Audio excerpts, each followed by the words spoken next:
안녕하세요. 2호 손해사정사입니다. 오늘은 매우 안타까운 사고인 것 같아요. MBN 뉴스에 올라온 뉴스고요. 전주에서 승용차 트럭 추돌 사고로 10대 4명이 사망했다는 내용입니다. 그리고 1명이 중상에 빠졌다고 합니다. 구체적인 내용을 한번 읽어보도록 하겠습니다. 전주에서 승용차와 트럭이 부딪혀 10대 4명이 숨지고 1명이 크게 다치는 일이 발생했습니다. 전북 전주 덕진경찰서와 전북 소방본부에는 이날 새벽 전주시 덕진구 산정동 안덕원 지하차도 진입 전 100m 부근에서 벨로스터 승용차와 14톤 트럭이 부딪혔다고 전했습니다. 직진 주행을 하던 승용차가 불법 좌회전을 하는 트럭의 오른쪽 뒤편을 들이받는 것으로 알려졌고요. 사고가 일어난 곳은 3차선 도로로 좌회전이 불가능한 도로였다고 합니다. 이 사고로 승용차 운전자 A군 등 10대 4명이 심정지 상태로 병원에 이송됐지만 목숨을 잃었고 B씨군은 머리를 크게 다쳐 치료를 받고 있지만 중태라고 합니다. 10대들이 탄 승용차는 이들 중 1명의 부모 명의로 운전자는 면허를 소지한 상태였다고 합니다. 경찰은 트럭 운전자 60대 C씨를 현장에서 긴급 체포하고 중앙선 침범 등의 혐의로 조사할 예정이라고 하고요. 주변 폐쇄로 CCTV를 확인한 결과 트럭이 불법 좌회전한 사실이 드러났으며 조만간 피해자에 대한 구속영장을 신청해 정확한 사고 경위를 조사할 예정이라고 밝혔습니다.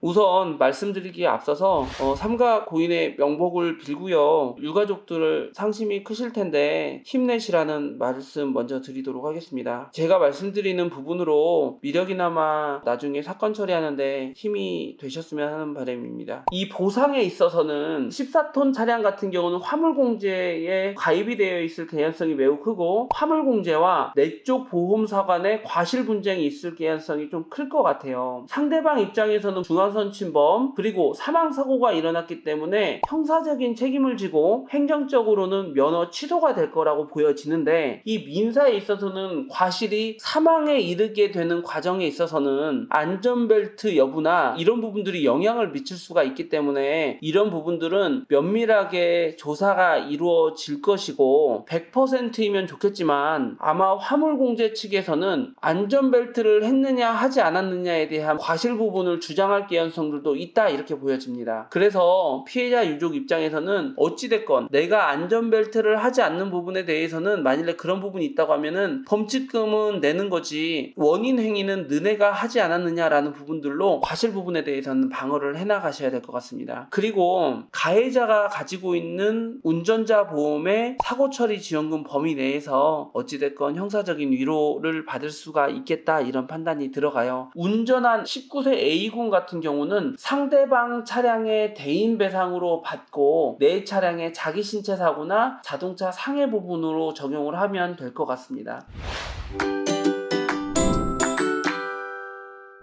이 19세 운전자 A군이 운전을 했잖아요. 이 부모님이 종합보험을 가입을 할 때 운전자 범위를 어느 정도로 확정을 했는지가 또 중요한 포인트가 됩니다. 만일에 30대 이상, 20대 이상 또는 부부 한정 특약 또는 1인 한정 특약이라는 부분으로 자동차 보험료가 싸지기 때문에 많이 그런 선택을 하시거든요. 그렇게 된다고 하면 A군을 비롯해서 사망한 3명 그리고 중태에 빠진 B군 같은 경우는 A 보험회사에서 보상을 못 받게 되고 14톤 화물 자동차의 보상을 받을 수가 있게 됩니다. 그리고 만일에 14톤 차량에 대해서도 종합보험이 들어가 있는지 안 들어가 있는지 아직 밝혀지지는 않고 있는데 만일에 대인배상 2가 가입이 안 돼 있다고 하면 각자 그 학생들의 부모님이 가지고 있는 무보험 자동차 상해로 진행을 할 수 있는 부분까지도 생각을 해가면서 보상에 임해야 될 것 같습니다. 아무쪼록 종합보험이 잘 들어가 있어서 보상에는 영향이 없었으면 하는 바람이고요. 이렇게 사건 사고에 대해서 금전으로 환산을 해서 하는 부분에 대해서는 제가 너무 죄송스럽게 생각을 해요. 사람의 목숨과 돈을 바꿀 수는 없지만 사건 사고에 대해서 손해가 나는 경우에는 금전 배상을 원칙으로 하고 있는 대한민국의 법률에 따라서 저희가 이런 부분들을 불가피하게 알려드리는 부분에 대해서는 정말 죄송스럽게 생각합니다. 다시 한번 힘내시라는 그런 위로의 말씀을 전하겠습니다. 이상 2호 손해사정사였습니다. 감사합니다.